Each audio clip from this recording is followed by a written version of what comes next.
Hello, my name is Tobias Levy. I am a resident and taxpayer here in New Richmond. My kids go to New Richmond schools. After my last video, the board started answering questions and posting information about Q&A meetings, which is progress. But the real question is, are we getting full transparency or just a controlled release of information? So the school board voted to put this levy on the ballot back in May.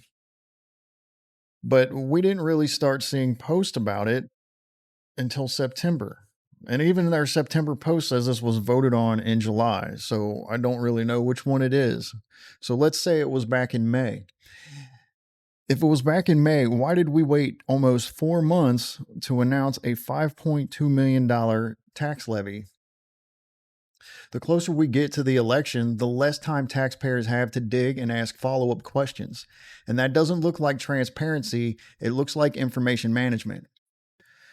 They've announced information about Q&A meetings, but there are key details that are missing.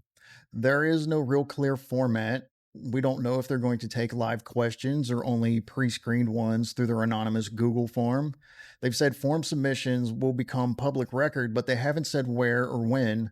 And until these questions are actually published, there's no way for the community to verify which questions were submitted versus which ones will get addressed. When you're asking for millions in tax dollars, transparency doesn't mean we automatically trust you. It means that you need to verify this information. Here's what I mean by a controlled release of information. When I first asked on Facebook where the extra 1.2 million would go, the answer I got was utility deregulation losses of about $300,000 to $350,000 per year, and that was it. But when I raised the same question again in my last video, suddenly the answer expanded, and now it was 350K this year, then 700K, then 1.05 million in future years. Why wasn't that fully explained the first time? Why did it take a public video to get the more complete version? That's not transparency, that is drip feeding information.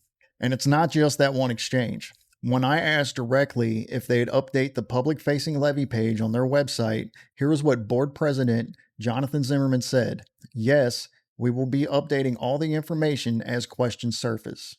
As questions surface, not proactively, not all at once, only when someone asks the right question. That is the definition of a controlled release. They're waiting to see what taxpayers figure out to ask and then respond to those specific questions. And that is backwards from how transparency should work when you're asking for $5.2 million. Board's website says property taxes are separate and do not change with income levies. Now, technically that is true, but it is misleading. According to this document, Property Taxation and School Funding, published by the Ohio Department of Taxation, on page 2, sentence 1, it says, since the 1800s, the property tax has been the single most important source of funding for Ohio schools. In fact, of all property taxes levied in Ohio, approximately 2/3 go to fund schools.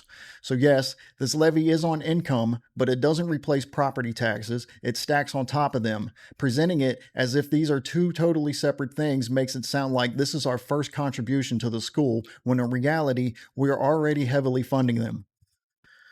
Real transparency means publishing everything up front.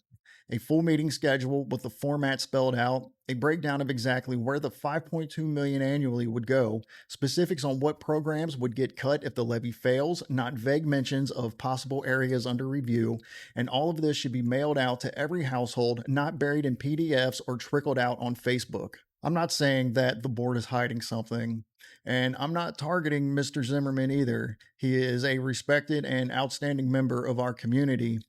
I am using his responses as a reference because he is the only board member who will take the time to answer my questions. And this isn't about being against schools, it's about whether we're being told the truth. So I'll leave it to you, New Richmond. Are we getting full transparency, or is this a controlled release of information?